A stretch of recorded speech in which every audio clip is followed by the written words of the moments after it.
नमस्कार, मैं सुबोध मंडल आज आप लोगों के सामने बिहारी रत्नाकर का 29वां दोहा व्याख्या के लिए, विश्लेषण के लिए लेकर उपस्थित हुआ हूँ। 29वां दोहा जो है वह इस प्रकार है। चितवनी रूखे दृगनु की, चितवनी रूखे दृगनु की, हाँसी बिनु मुस्कानी, मानु जनायो मानिनी, जानी लियो पिय जानी। इस दोहे में आए हुए कुछ शब्दों के अर्थ जान लें। चितवनी अर्थात चितवन, चितवनी अर्थात चितवन, दृष्टि, नज़र। यह रूखे मन रुक्ष, रूखे मतलब रुक्ष, कठोर, क्रुद्ध, क्रोधित। दृगनु नयन बहुवचन, आँखें की, कठोर आँखों की नज़र, रुक्ष नयनों की दृष्टि। हाँसी बिनु, हाँसी बिनु, हंसी की कोई बात नहीं है और तब पर भी मुस्कान है। तो ऐसी मुस्कान को खिसियानी मुस्कान कहते हैं। मानु जनायो मानिनी, मानु मानु मन विरोध, आपत्ति, क्रोध, यह समझना है। मानु मतलब मान, मानु मतलब मान। और मान मतलब बताया, आपत्ति, विरोध, क्रोध। जनायो जनाया, व्यक्त किया, अभिव्यक्त किया, प्रकट किया, सूचित किया। मानिनी, तो मानिनी नायिका है और यह नायिका खंडिता ही हुआ करती। मानिनी जब भी होगी तो वह खंडिता ही होगी। और यह भी देखिए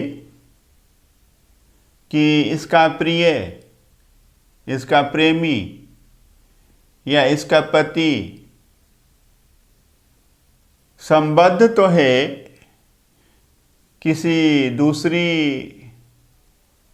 प्रिया से,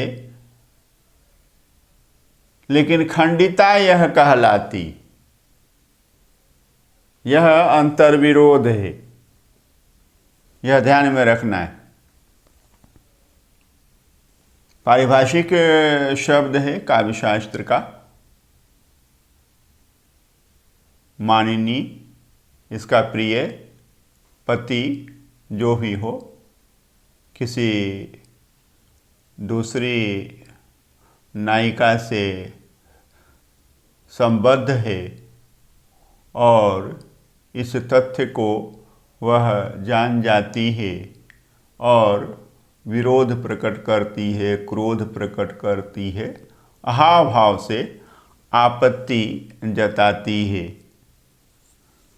जानी लियो पिय, और प्रिय इस तथ्य को जान लेता है कि यह जो है मानिनी जो है यह पूर्व प्रेमिका हो सकती है, पत्नी हो सकती है। तो वह इस तथ्य को जान गई है। जानी लियो पिय, पिय मतलब प्रिय, प्रेमी, पति। जानी, और फिर भी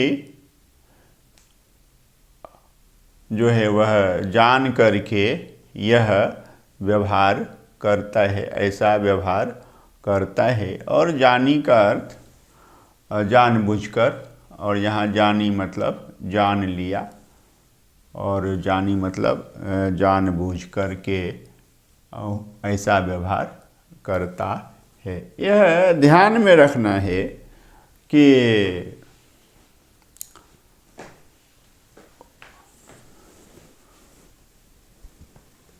नायिका जो है मानिनी है, खंडिता है, और नायक जो है वह धृष्ट है।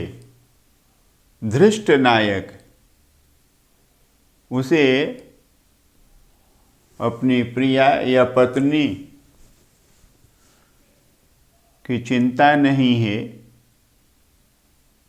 और वह अपने व्यवहार पर लज्जित भी नहीं होता है, अपने व्यवहार को छुपाता भी नहीं है, और प्रकट हो जाने पर भी वह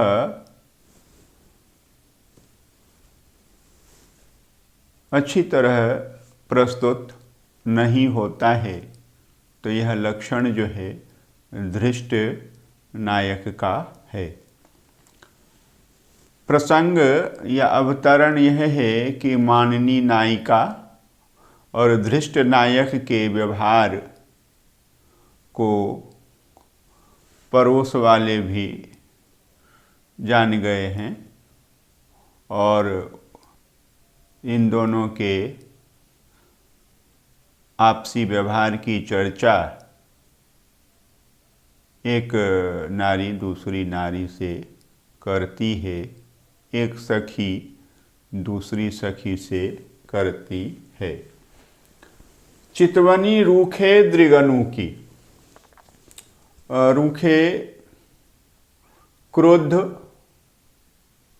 कठोर आँखों की दृष्टि से नायिका जो है अपने प्रिय को देखती है।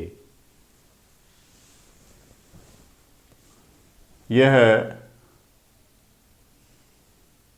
अपना जो है मान जो है इस प्रकार प्रकट करती है, रूखी दृष्टि से, क्रुद्ध दृष्टि से, कठोर दृष्टि से वह अपने प्रिय को देखती।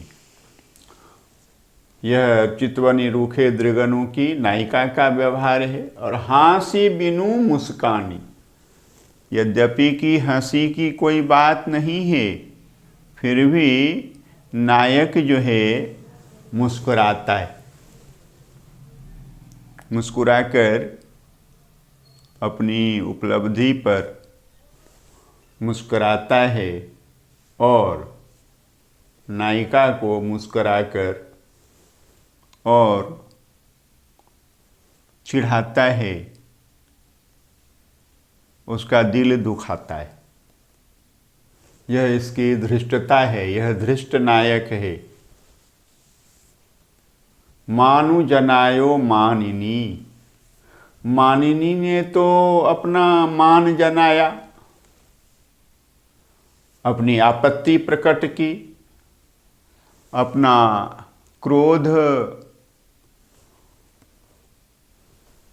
अभिव्यक्त किया, अपना विरोध उपस्थित किया। जानी लियो पिए। और प्रिय भी अपनी प्रिया के इस मान को, विरोध को, आपत्ति को जान गया, समझ गया, और फिर भी जान करके, जानबूझ करके वह क्या करता है कि हंसी की कोई बात नहीं रहने पर भी मुस्कराता है, और मुस्कराकर इसको अपनी प्रिया को, पूर्व प्रिया को या पत्नी को, नायिका को कष्ट देता है, दुख पहुंचाता है। तो इसमें नायिका मानिनी है, खंडिता है। उसकी स्थिति यह है कि इसका प्रिय जो है परकीया स्त्री से संबंध रखता है, और जब यह विरोध प्रकट करती है तो जान जाता है कि इसने जान लिया है, फिर भी उसके सामने खिसियानी हंसी हंसता है, धृष्टता करता है, इसको जलाता है और जानबूझ करके यह ऐसा करता है। तो आज हमने बिहारी रत्नाकर के 29वें दोहे को अच्छी तरह से समझने का प्रयास किया है। बहुत बहुत धन्यवाद।